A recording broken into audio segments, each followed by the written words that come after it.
ఒక తెలుగు సినిమాలో పాట ఉంటుంది. నేనేమి చేశాను పాపం నాకేమంటింది నేరం అని చెప్పేసి ఒక పాట ఉంటుంది.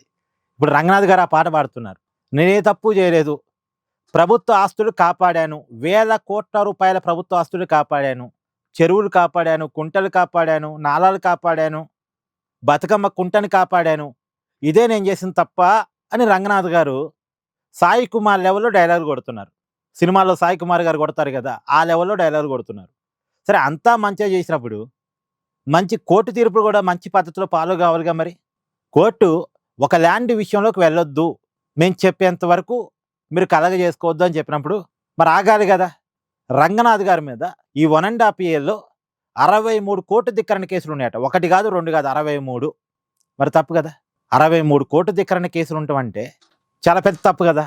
పైగా ఏమంటాడు రంగనాథ్ గారు, 63 కోర్టు ధిక్కరణ కేసులు పెట్టింది కూడా ప్రభుత్వ భూమిని కబ్జా చేసిన వాళ్ళే, భూ కబ్జాదారులే అని చెప్పేసి రంగనాథ్ గారు అంటున్నారు. ఆ భూ కబ్జాదారులే తన మీద కోర్టు ధిక్కరణ కేసులు పెడుతున్నారు, తనకు వ్యతిరేకంగా పిటిషన్లు వేస్తున్నారు అన్న విషయాన్ని కోర్టు కమ్యూనికేట్ చేయాలి.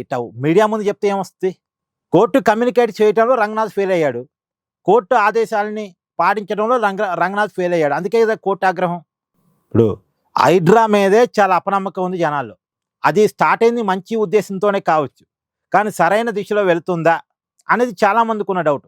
నిన్న జడ్జి గారు చెప్తున్నారు, ఏదో గ్రీక్ పురాణంలో హైడ్రా అనే ఒక జలరాక్షసి ఉంటుందట. ఆ జలరాక్షసిని ఏమని ఆ జలరాక్షసితో పెట్టుకుంటే ఎవరైనా కథమేనంట. ఆ జలరాక్షసిని ఓడించడం ఎవరి వల్ల కాదట. ఇక్కడ కూడా హైడ్రా అలాగే ఉంది అంటాడు జడ్జి గారు తన కామెంట్స్లో చెప్పిన మాట. పైగా రేవంత్ రెడ్డి గారి మాటలో చెప్పాలంటే, ఇప్పుడు హిట్లర్ గారికి ఒక కోర్ టీం ఉంటుందట. ఆ కోర్ టీం పేరు హైడ్రా. ఆ టీంకి తిరిగి ఉండదు. ఆ టీం ఏం చెప్తే అదే నడిచింది ఆ దేశంలో అప్పుడు హిట్లర్ గారి పరిపాలనలో. ఆ పేరుతోనే హైడ్రా పెట్టాను అంటాడు రేవంత్ రెడ్డి గారు. అసలు ఈ రెండు విషయాల్లో కూడా చూడండి, ఒక జలరాక్షసి పేరు తీసుకున్నా తప్పే, హిట్లర్ గారి కోర్ టీం పేరు తీసుకున్నా తప్పే. ఎందుకు అంటే ఈ రెండు కూడా విలన్. హిట్లర్ ఒక విలన్, అక్కడ జలరాక్షసి ఒక విలన్. ఇప్పుడు ఇక్కడ హైడ్రా కూడా ఒక జనం పాలిట ఒక విలన్గా తయారైంది అనేదే ఇక్కడ జనాల్లో వస్తున్న ఒపీనియన్. ప్రభుత్వ ఆస్తులు పావలాగా పాడితే పేదల ఆస్తులు ₹1 మింగేస్తుంది. ఇప్పుడు హైడ్రా పుట్టిన తర్వాత చాలా ఇల్లు కూల్చివేశారు కదా. మరి ఆ ఇల్లు కడుతున్నప్పుడు దానికి పర్మిషన్ ఇచ్చిన అధికారుల మీద ఎంతమంది అధికారుల మీద చర్యలు తీసుకున్నారు? ఎంతమంది అధికారుల మీద చర్యలు తీసుకున్నారు? మున్సిపాలిటీ కమిషనర్లు నుంచి మొదలుపెట్టి జిహెచ్ఎంసీ కమిషనర్ వరకు ఎంతమంది అధికారుల మీద చర్య తీసుకున్నారు ప్రభుత్వం చెప్పగలదా? ఇల్లు కట్టేటప్పుడు నోరు మూసుకుంటారు, పర్మిషన్లు ఇస్తారు. పర్మిషన్లు ఎలా ఇస్తారో అందరికీ తెలుసు.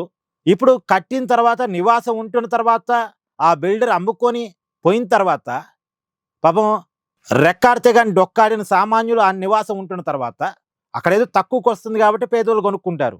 దానికి అన్ని రకాల అనుమతులు ఉన్నాయి కాబట్టి కొనుక్కుంటారు. పైగా బ్యాంకు లోన్లు కూడా వస్తున్నాయి కాబట్టి కొనుక్కుంటారు. కొనుక్కొని నివాసం ఉంటున్నప్పుడు హైదరాబాద్ ఇది చెరువులో కట్టారు, ఇది కుంటలో కట్టారు, ఇది నాలాలో కట్టారు అని 1980s నాటి 70s నాటి ఆ చెరువులు చూపిస్తూ మీ ఇల్లు కూలి చేస్తున్నామంటే అక్కడ పేదోడి పరిస్థితి ఏంది? సామాన్యుడి పరిస్థితి ఏంది? హైడ్రా పెట్టినప్పుడు అనుకుంది ఏంటంటే పేదోడి మీదకి రారు, పెద్దవాళ్ళు ఆక్రమించుకున్న స్థలాల వరకు వెనక్కి తీసుకుంటారు అనుకున్నారు. కానీ పెద్దోడి మీద కంటే పేదోడి మీదకి ఎక్కువ పోయింది హైడ్రా మిషన్. హైదరాబాద్ ప్రజలు హైడ్రా అంటే భయపడే పరిస్థితిలోకి వచ్చింది. సో మొత్తానికి రంగనాథ్ గారి మీద చర్య తీసుకుంటారంటే తీసుకోరు అనేది తెలుస్తుంది. మళ్ళీ హైకోర్టులో డివిజన్ బెంచ్కి అప్పీల్కి వెళ్తారట. రంగనాథ్ గారు అయితే మళ్ళీ న్యాయ పోరాటం చేయడానికి సిద్ధమవుతున్నారు. ఆయన తన పదవి నుంచి తప్పుకోవడానికి సిద్ధంగా లేరు, తప్పించడానికి రేవంత్ రెడ్డి ప్రభుత్వం కూడా సిద్ధంగా లేదు. హైకోర్టులో డివిజన్ బెంచ్లో మళ్ళీ పిటిషన్ వేస్తారట. మరి ఏం జరిగిందో చూద్దాం.